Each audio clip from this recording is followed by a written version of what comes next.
wanted to record this concept for you just because it's something that we talked a lot about in class, and I think that it'll be more easy to understand if I get to show you. So the first thing is I wanted to talk about the two types of respiratory disorders. And in order to do that, we're going to first draw kind of a model of a healthy pair of lungs. So if this is my thoracic cavity, these are going to be my ribs and my diaphragm. Okay? And here's my airway and my lungs. All right, so one of the things we talked about is a spirogram for a healthy pair of lungs, and that is typically measured by an instrument called plethysmography, but it looks at the lung volumes. Okay? So a spirogram is just a graph. Okay? And on this left y-axis, this is going to be your volume in liters. 1, 2, 3, 4, 5. In an adult male, we're going to max out at about 6 liters. And then your x-axis is going to be time in seconds. All right, so we're always going to start right here on this x-axis because whenever we begin to take an inhale, we actually already have air in our lungs. They're not totally empty. So the volume of lungs that we might start with usually going to be between about 2.5 and 3 liters. And if we're just breathing for life, we're doing that tidal breathing. We're going to inhale about 500 milliliters of air and exhale down to baseline. So this is going to be, and we're just moving about 500 milliliters in and out. And if I decide to take another tidal breath, I'm going to breathe in, breathe out. Okay? Then, if I want to get into my inspiratory reserve volume, or that extra I can inhale on top of my tidal volume, I'm going to take a deep breath in as much as I can and go back to baseline. Okay? And then last, we're going to push air forcefully out until it feels like I don't have anything left in my lungs, and then I'm going to come back to baseline. So, like we talked about in class, this is my tidal volume. Whatever I can inspire on top of that is my inspiratory reserve volume. How much I can push forcefully air out of my lungs is my expiratory reserve volume. And then the tiny amount of air that I cannot forcefully push out is going to be my residual volume. Or in your book, it'll also call it functional residual capacity. So that's in normal lungs, okay? But there's 2 different types of lung disorders. There's obstructive lung disorders, and there's restrictive.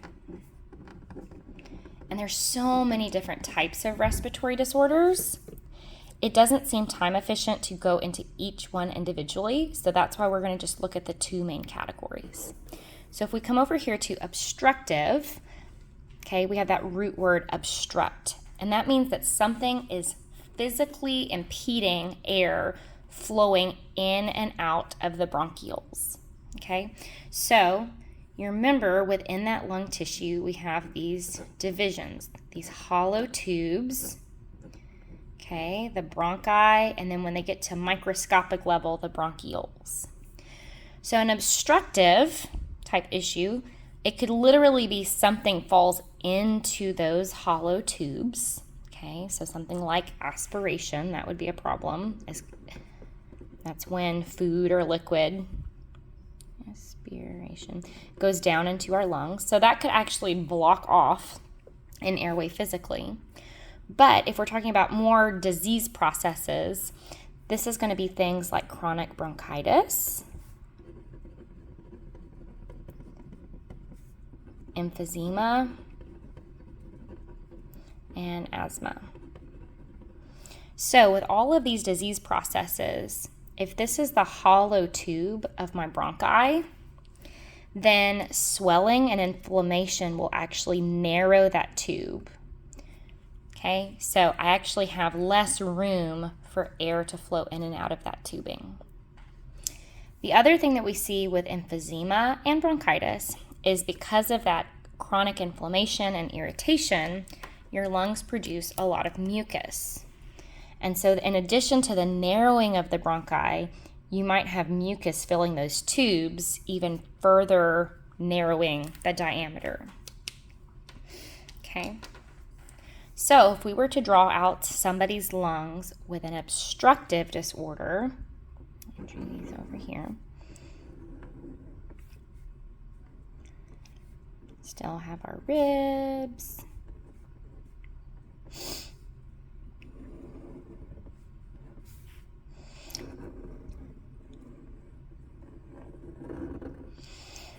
All right, that's kind of what we're going to be seeing. So one of the things that will help us talk about these two different disorders is two different properties of the lungs. Okay, one is going to be compliance, or how stretchy the lungs are. So like a balloon, right? Can they stretch in and out?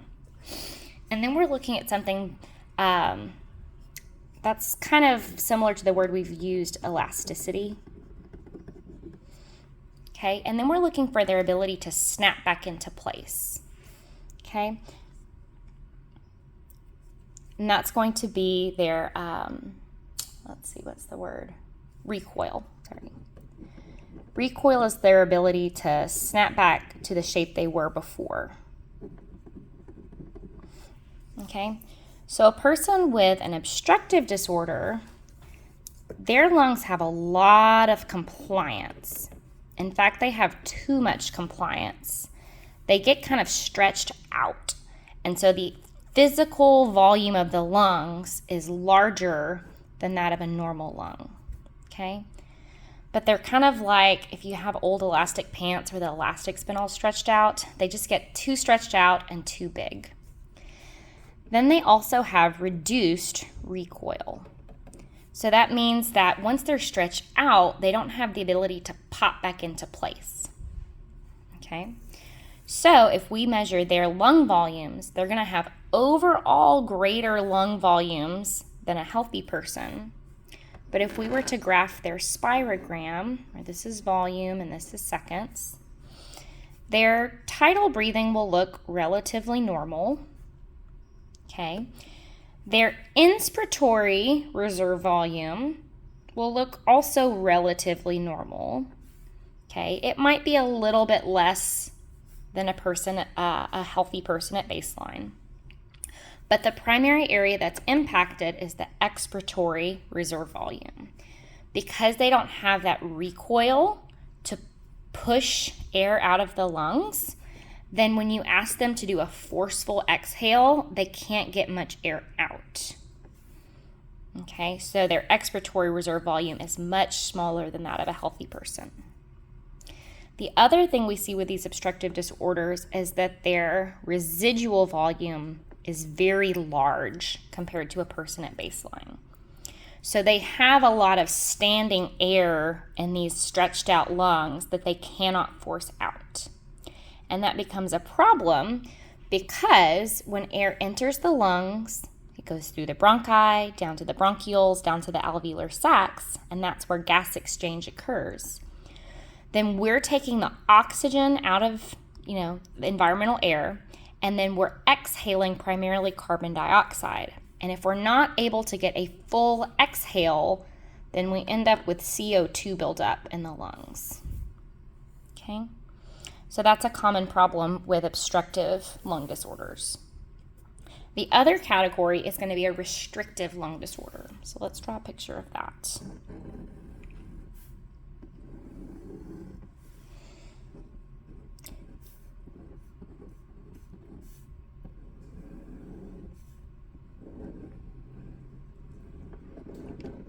So restrictive has to do with the lungs are not able to inflate with air as much as they should be able to. Something is restricting their movement.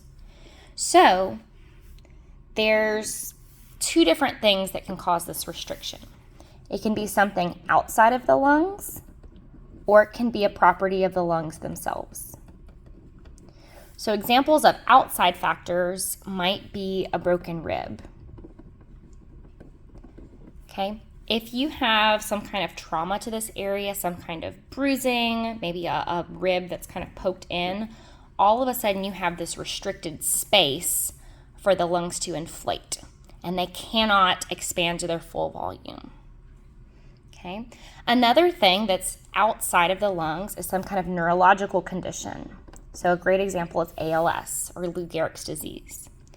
So we've already talked about the brain and its role. So if the brain, the spinal cord, or the spinal nerves that serve the chest and the abdomen and the core, if they're not communicating to this system efficiently or properly, then when the brain sends the signal for the diaphragm to contract and to increase that volume, the diaphragm may not contract fully, efficiently, and the lungs are not able to inflate fully. Okay, so it could be some kind of neurological condition. Things that would restrict the lungs volume that's part of them tends to be things that cause scar tissue. So if you have radiation from cancer, you might have something called radiation fibrosis, and it makes the lung tissue tough and it reduces its compliance. Things like acute illness like pneumonia can also restrict the elasticity of the lungs. Okay. Any kind of disease process that's going to cause scar tissue, and scar tissue is just basically a buildup of collagen, is going to really impact the compliance of the lungs. So with restrictive disorders, we have decreased compliance. They're not as stretchy as they need to be. But we have increased recoil, which means that they snap back a little bit too much. I want you to imagine, for example, one of the balloons we talked about, or a rubber band, right? Maybe a very small hair rubber band has little stretch. It pops back into place very easily, and it has that reduced compliance. If you stretch it too far, it's just going to break. Okay, so opposite of these obstructive disorders compared to baseline, the overall volume of the lungs in a restrictive disorder is less. So even the size of the lungs is much less than a healthy person. All right. Let's draw a spirogram of a restrictive disorder. Okay, so once again, we have volume and time in seconds. So once again, just this tidal breathing is relatively unimpaired in a person with a restrictive disorder. But both their inspiratory and expiratory reserve volume are very much impaired, and they're much smaller. So if you ask a person with a restrictive disorder to take a really deep breath in, they may not be able to take a very deep breath. And then whenever you ask them to force air out, they're just going to have an overall poor volume compared to a healthy person.